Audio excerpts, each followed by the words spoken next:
The burning sensation shot through my back as the scalding coffee soaked through my shirt. I heard Adam's laughter behind me, followed by my mother's dismissive sigh. "Oh honey, just go change your shirt. Your brother was just playing around." My name is Emma, and at 16, I become used to my parents dismissing my 18-year-old brother's pranks as harmless fun. But this time was different. The pain was intense, and I could feel my skin blistering. "Mom, it really hurts," I whimpered, trying to pull the hot fabric away from my skin. "Stop being so dramatic," Adam snickered, high-fiving Dad who had just walked in. "It wasn't even that hot." Dad ruffled Adam's hair proudly. "Boys will be boys, Emma. You need to toughen up a bit." I rushed to the bathroom, carefully peeling off my shirt. The mirror revealed an angry red patch spreading across my lower back. This wasn't the first time Adam had accidentally hurt me. There were still fading marks on my arm from when he playfully pushed me against the hot stove last month, and the small scar on my leg from his funny idea to test how close he could get with Dad's welding torch. That night, I couldn't sleep. The burns throbbed, and any position was uncomfortable.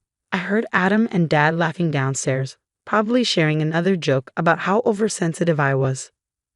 Mom had brought me some aloe vera, patted my head, and told me to stop making such a fuss.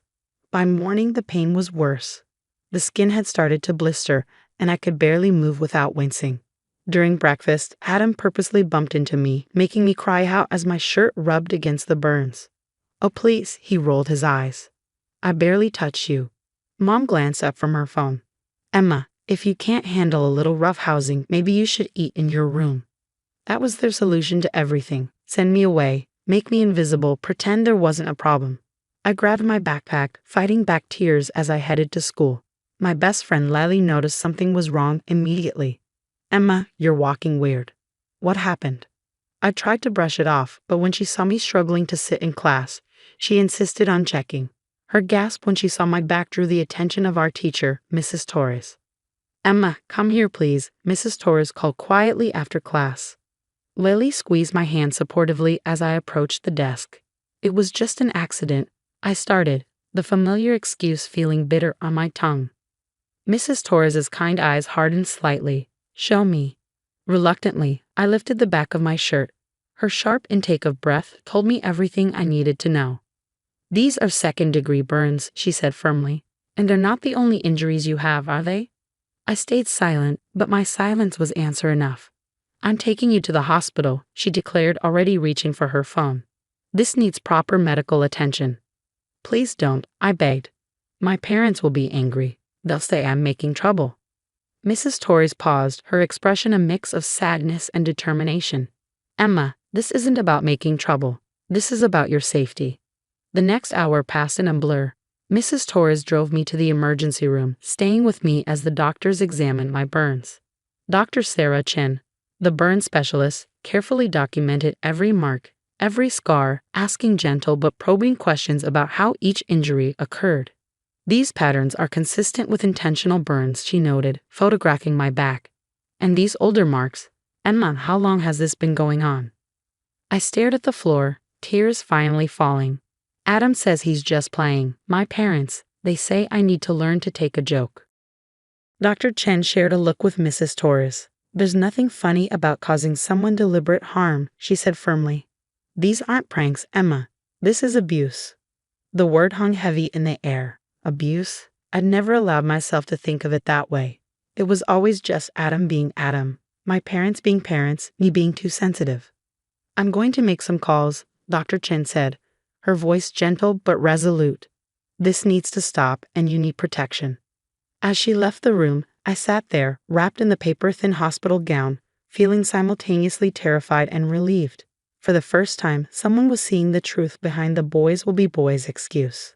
Someone was finally saying that this wasn't normal, wasn't okay. Mrs. Torres held my hand as we waited, and I could hear Dr. Chen's voice in the hallway speaking firmly to someone on the phone. This wasn't how I expected my Thursday to go, but somehow I knew everything was about to change.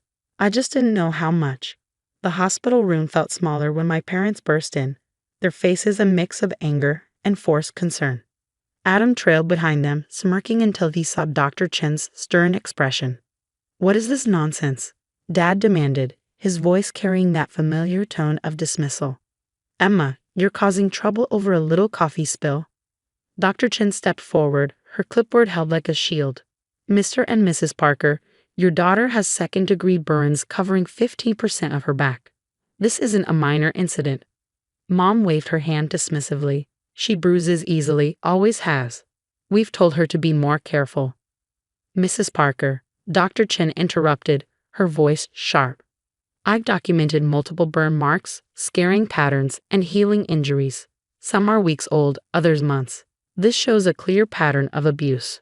"Abuse?" Adam scoffed. "I was just joking around. Emma's always been dramatic." Dr. Chen turned to him, her eyes cold. "Would you like to explain how joking around resulted in precise circular burns consistent with cigarettes?" The room went silent. I hadn't told anyone about those burns. Adam had cornered me in the garage last summer, testing whether I could handle a little heat. I hid in the marks under long sleeves, accepted his whispered threat that snitches get worse. "That's ridiculous," Dad started, but Detective Marshall chose that moment to enter the room. "Is it?" she asked, holding up her badge. "Because we have security footage from your home showing multiple incidents of deliberate harm." My heart stopped. The cameras. I'd forgotten about the security system Dad had installed last year. "The footage shows clear instances of premeditated assault," Detective Marshall continued, "including yesterday's incident with the coffee, which was deliberately heated to near boiling before being thrown." Adam's smirk finally faltered. Mom sank into a chair, her perfectly maintained facade cracking. "This is a family matter," Dad tried again. "We can handle this at home." "No," Dr. Chen stated firmly. "Emma is being admitted for proper treatment of her burns, and given the evidence of ongoing abuse, she won't be returning home with you." "You can't do that." Mom jumped up. "She's our daughter." "A daughter you failed to protect," Detective Marshall countered. "Adam Parker, you're under arrest for assault and battery. Mr. and Mrs. Parker, you're being charged with child endangerment and negligence." I watched as Adam's cockiness chattered, replaced by genuine fear as handcuffs clicked around his wrists. My parents' protests faded into background noise as social services arrived to discuss my temporary placement. "Emma will stay with her Aunt Lisa while we conduct a full investigation," the social worker explained. Aunt Lisa, Mom's sister, who'd stopped visiting after arguing with my parents about how they handled Adam's rough play. As they led Adam away, he finally looked at me without that cruel gleam in his eyes. "Emma, tell them I was just playing. You know I didn't mean it." But I stayed silent, Dr. Chen's supportive hand on my shoulder giving me strength. For years, I'd swallowed his excuses, accepted that his pranks were normal sibling behavior. Not anymore.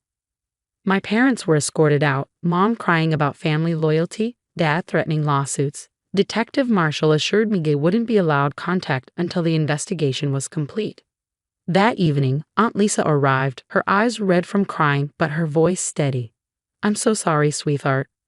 I should have pushed harder when I noticed something was wrong." As she helped me pack some belongings from home, supervised by social services, I found myself breathing easier despite the pain of my burns.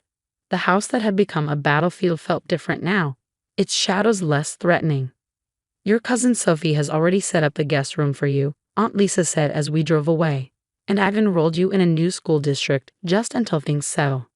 I watched my house disappear in the rearview mirror, thinking about how many times I dreamed of escape but been too afraid to speak up. Now, thanks to Mrs. Torres's concern and Dr. Chen's determination, I was finally free from Adam's pranks and my parents' willful blindness. The sun was setting as we arrived at Aunt Lisa's house, casting long shadows that somehow felt less threatening than the ones at home.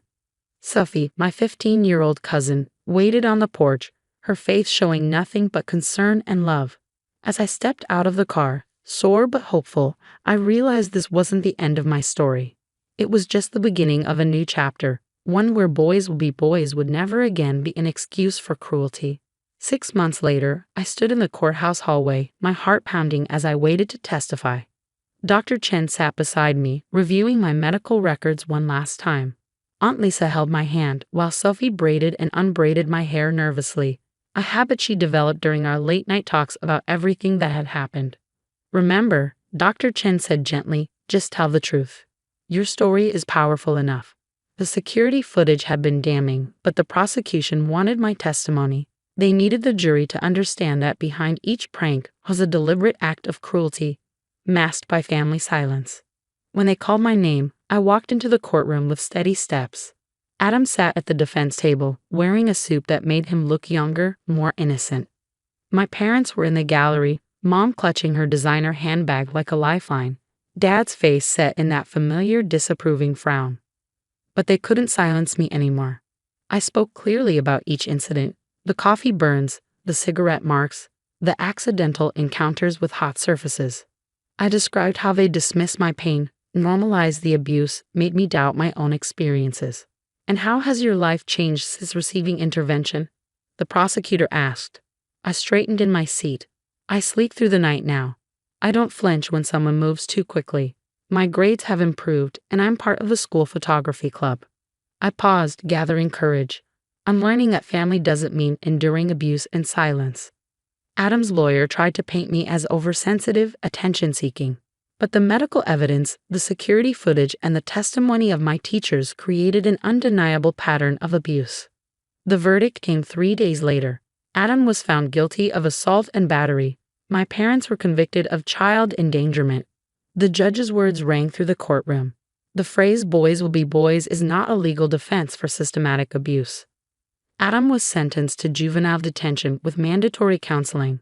My parents received probation and were ordered to complete parenting classes and therapy. The restraining order would remain in effect until I turned 18.